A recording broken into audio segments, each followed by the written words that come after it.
Hello guys, ito yung dahon sa tawa-tawa. Yan o, tingnan mo, tawa-tawa.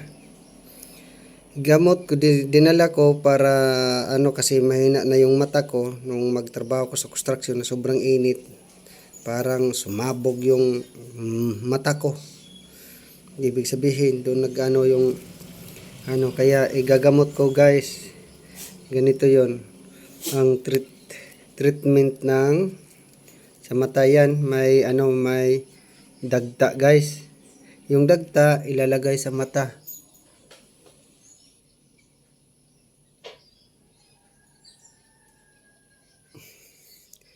Siyempre ang mata masilan, kaya kailangan ng matagalang gamutan, at least 2 times a day. Maglagay ka kahit dalawa, isa sa mata. Huwag ring damihan, biglain kasi nakakabulag dito pag binigla. Kailangan ko konti-konti lang, dalawa sa isang araw. Okay, thank you for watching.